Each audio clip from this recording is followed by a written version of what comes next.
Digamos que la dieta cetogénica es una dieta que es muy reducida en hidratos de carbono, alta en el consumo de grasa y moderada en el consumo de proteínas. Para entender qué es la cetosis, primero tenemos que entender cómo funciona nuestro metabolismo, digamos. La respuesta del cuerpo normalmente es generar energía a través de los hidratos de carbono, es decir, cada vez que nosotros consumimos fruta, legumbres, pasta, cereales o incluso bollería, liberamos glucosa en el torrente sanguíneo, digamos.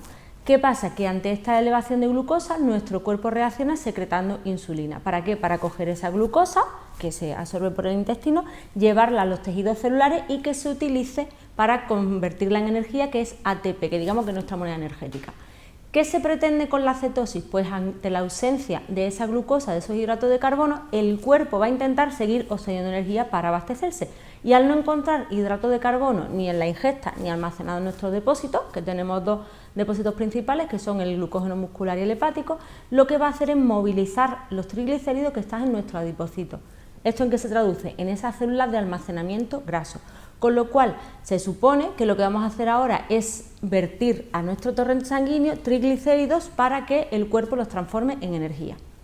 Bueno, Pilar, pero esta dieta que acabas de describir así a grosso modo no está concebida para todo el mundo, ¿no? Hay una serie de perfiles de la población para los que está especialmente indicada y otros para los que incluso puede llegar a ser contraproducente, ¿no?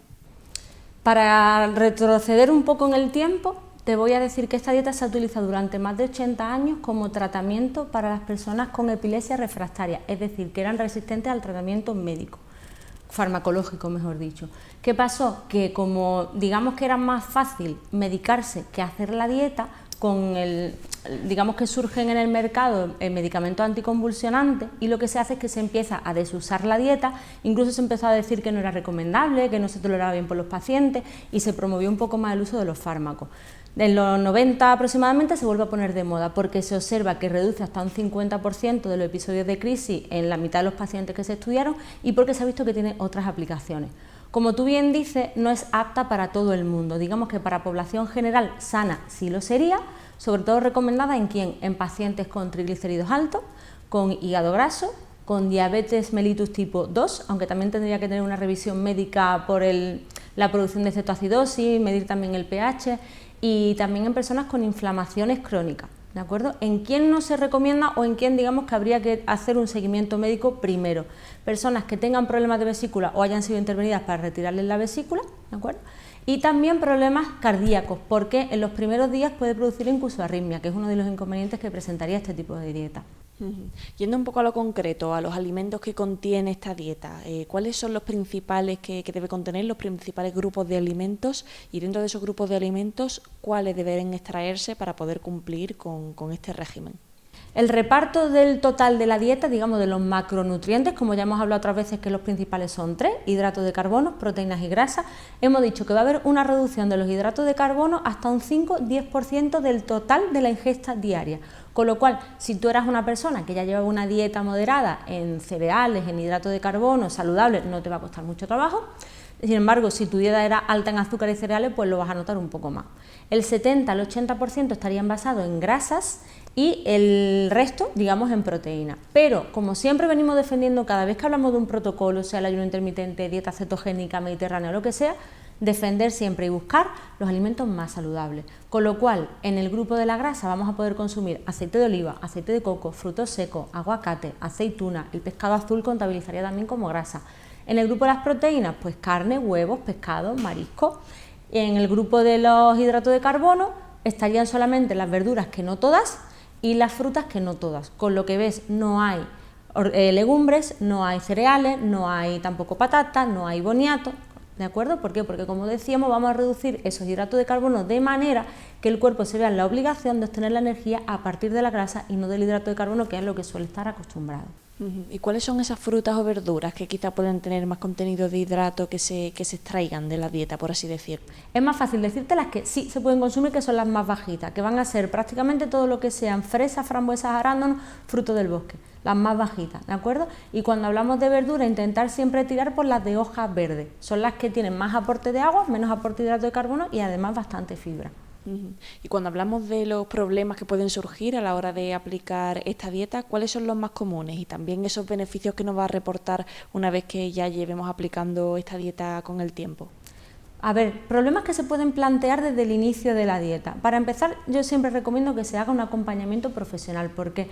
Porque yo lo que te doy aquí son unas pautas muy generales, luego es muy importante individualizar porque no todo el mundo va a presentar estos problemas y no todo el mundo lo va a solucionar de la forma que yo te voy a contar.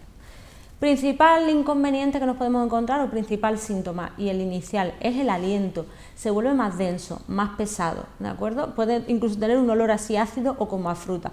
¿Cómo se remedia? Bebiendo más agua. Otro de los problemas que suele pasar, tener más sed e incluso calambre. Cuando nosotros estamos los primeros días vaciando esos depósitos de glucógeno, porque como te digo, el cuerpo ¿qué va a hacer? Primero, agotar todo lo que tenga en reserva de glucógeno, quiere decir del hidrato de carbono que tenía, con lo cual se moviliza también el agua. Recordemos que para que se acumule o se almacene 1 gramo de hidrato de carbono necesitamos 3-4 gramos de agua, ¿vale? En esa pérdida de agua, porque vamos a ver que orinamos más, que hay una pérdida también de minerales. Con lo cual, ante ese déficit de minerales vamos a poder tener calambre. ¿Cómo se soluciona? En ese agua que bebamos vamos a añadir un pellizco de sal no refinada por cada litro de agua que consumamos, ¿de acuerdo? Otro de los problemas, estreñimiento. Como hay menos agua, pues también vamos a poder presentar estreñimiento. ¿Cómo lo arreglamos? Además de estar hidratado, consumiendo bastante fibra. Por eso es importante no dejar de lado los vegetales, ¿vale? ¿Esos son esos problemas que nos pueden surgir? Además de otros, pueden surgir incluso dolores de cabeza, fatiga, tener la mente un poco nublada, arritmia, pero bueno, todo va a depender también un poco del paciente, digamos, de la persona en caso individual. También estamos hablando de una adaptación, ¿no? O sea, tenemos un ritmo de vida, de repente incorporamos una dieta nueva y eso puede generarnos ese tipo de reacciones, ¿no? Claro que sí, tú piensas que estamos cambiando por completo el juego de macronutrientes que hacemos en nuestra dieta, cuando principalmente las personas están acostumbradas a que un 50-60% de su dieta sea de hidrato de carbono, a esto le estamos dando una vuelta completa para que el cuerpo empiece a tener energía a partir de la grasa y que la alimentación fundamentalmente esté basada en ese macronutriente, con lo cual los primeros días de adaptación, pues como te digo, la mente un poco más nublada, estar como más lentos, como yo digo, también que estemos más flojitos de energía, los deportistas lo van a notar en el rendimiento, pero sí que es verdad que cuando pasan esos primeros días, a las 3 semanas prácticamente, vamos a estar, como se dice, cetoadaptados, con lo cual vamos a empezar a experimentar las mejoras, mayor concentración, menos hambre, menos estrés por la comida, hay menos picos de energía, con lo cual estamos más estables. ¿Por qué? Porque no vamos a estar en un vaivén constante de producción de insulina, subida de glucosa, producción de insulina, subida de glucosa y estamos, como te digo, más estables. También se reduce la inflamación. Muchas enfermedades crónicas a día de hoy están generadas por un estrés, digamos, de bajo grado, pero es una inflamación lo que hay, pequeñita, pero es como si tú todo el tiempo estuvieras pulsando un botoncito, pim, pim, pim, pim. Entonces, esta inflamación siempre está. Se mejora, ¿por qué? Porque también estamos liberando esa grasa que ha promovido la inflamación y se quita el líquido asociado a esa inflamación, con lo cual vemos que eso también se mejora. El perfil lipídico mejora la resistencia también a la insulina, mejora la energía cuando tú te levantas, que no tienes que, tengo que desayunar porque es que si no, no arranco. Vas a ver que eso también va mucho mejor, con lo cual, pasadas, como decimos, esas 3-4 semanas, vamos a empezar a experimentar los beneficios. De todas maneras, yo en consulta siempre aconsejo hacer una transición a la dieta cetogénica y no implantarla de lleno desde el principio. ¿Cuáles serían algunos de esos consejos para comenzar? Hablabas de esa transición, es importante empezar de menos a más, pero ¿cómo podemos incorporarla para aquellos que no tengan unas nociones sobre esta dieta? Pues mira, por ejemplo, podemos consumir el hidrato de carbono solamente en los momentos en los que de verdad tenemos más demanda energética. Si tú, por ejemplo, te vas al gimnasio por las tardes después de comer, cuando comerías hidrato de carbono sería solamente antes del entrenamiento y después del entrenamiento. Y el resto de tu día estaría basado en proteínas, en grasas y en vegetales o frutas.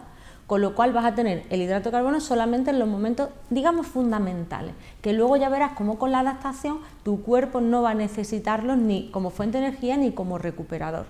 El siguiente paso, ¿cuál sería? Empezar a hacerte como una matriz, digamos, en la que tú vas a tener anotados cuáles van a ser tus fuentes de proteína, cuál es la de grasa, cuál es la vegetal y empezar a hacer las combinaciones que más te gusten. ¿Por qué? Porque para empezar es como que no asociamos el desayuno a que no sea una tostada.